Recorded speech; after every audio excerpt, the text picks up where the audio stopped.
Let us see about center of mass, the point where the whole mass of the body is supposed to be concentrated, that is called center of mass.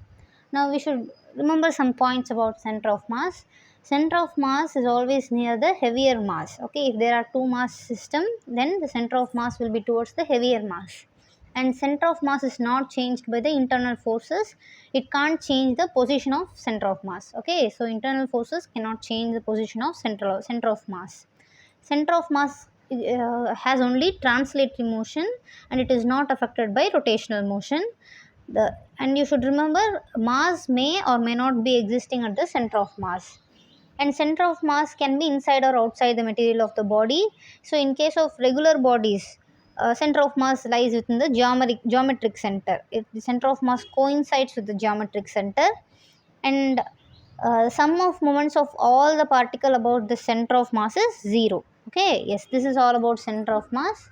Now let us see the formulas and remaining things.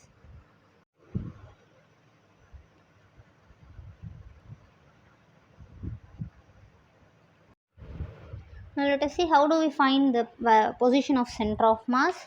So we represent it using three coordinate system: x coordinate, y coordinate, and z coordinate. Now for finding the x coordinate of center of mass, this is the value you have to use: m1 x1 plus m2 x2 plus mn xn by m1 plus m2 and so on till mn. So here m is the mass of the particle system. So if there are n particles, then we use this, and x1 is the coordinate of x coordinate of that particle, and x2 is the coordinate of m2. So similarly it goes on, and you have to find ycm and zcm, and yes, this is how you find the position of center of mass. So in general it is like this: rcm is equals to m1 r1 plus m2 r2 plus mn rn by total mass, and this is the position vector. We'll see in questions.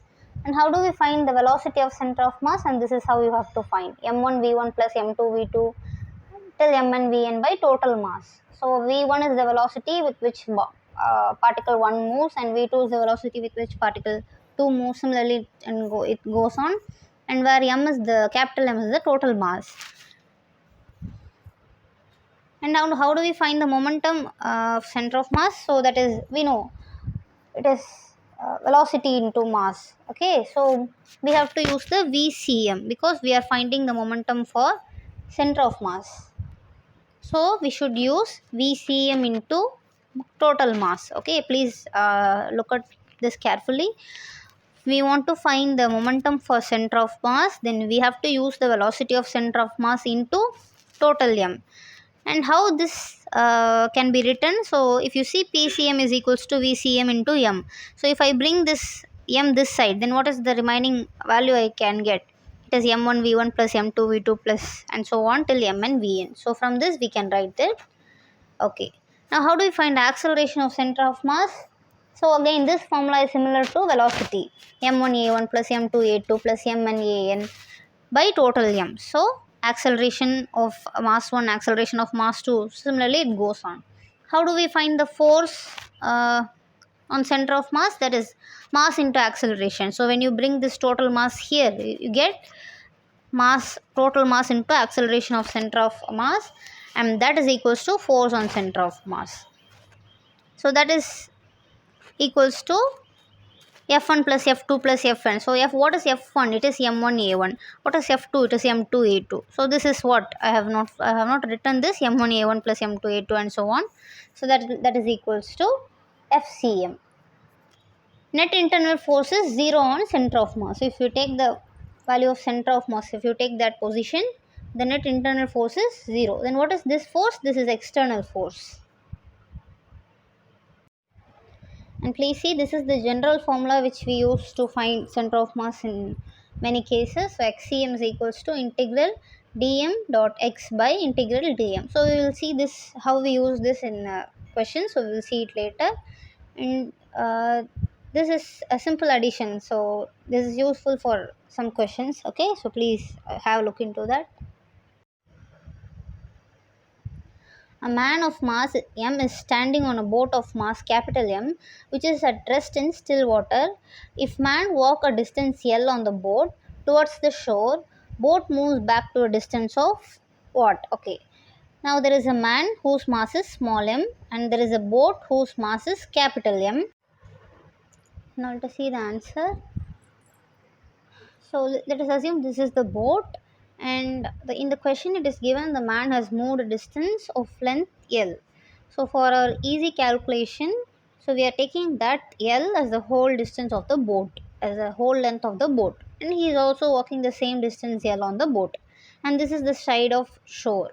So as he is moving towards the side of the shore, this boat is moving backside.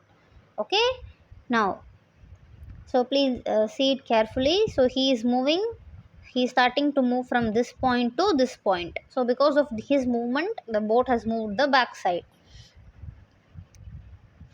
So the total length of the boat is L, and the distance what the boat has moved, so that is what we have to find. So in the question we are asked to find the distance of the distance which has been traveled by the boat. Okay, the length which has been changed, so that is what is asked. So initially the boat, it was here, now it has moved to the length this much, so it has moved backside to this much length. And if suppose we assume this as x, and that is what we have to find, then this length, if this is x, then this length will be L minus x. I hope you got it. So now let us see how we are finding the value of x. We know the value of RCM equals to M1 R1 plus M2 R2 plus by M1 plus M2. So what is this?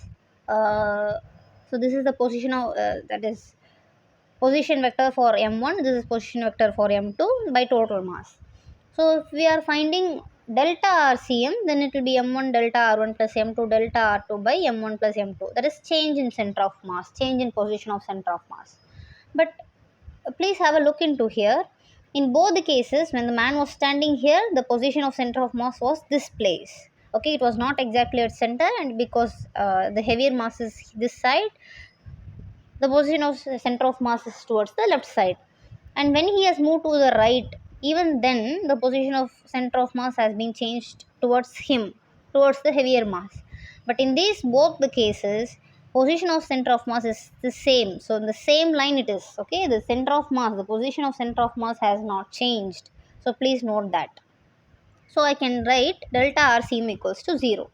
Now, if delta RCM equals to 0, then this term goes to the other side, then it also becomes 0. Then I can write M1 delta R1 plus M2 delta R2 equals to 0.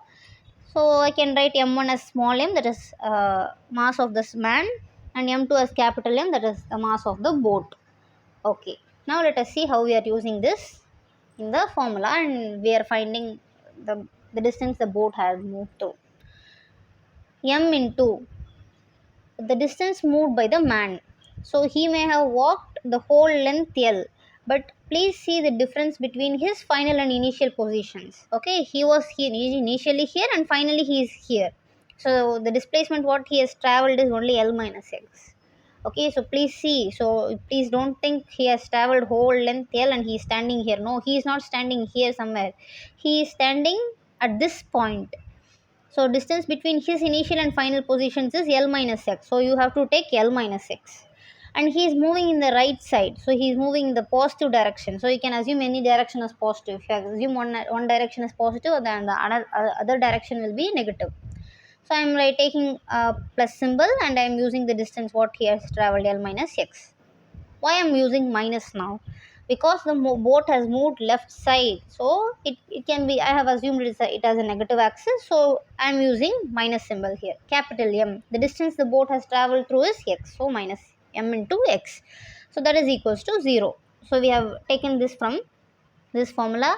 Now ml minus mx minus capital M into x equals to 0, small m into capital L minus, so I am taking minus x outside, small m plus capital M, that is equals to 0. So from this ml equals to x into m plus capital M. So from that I can write the distance x is equals to m into L by m plus capital M. So this is what is the answer for the distance, okay, the travel through boat.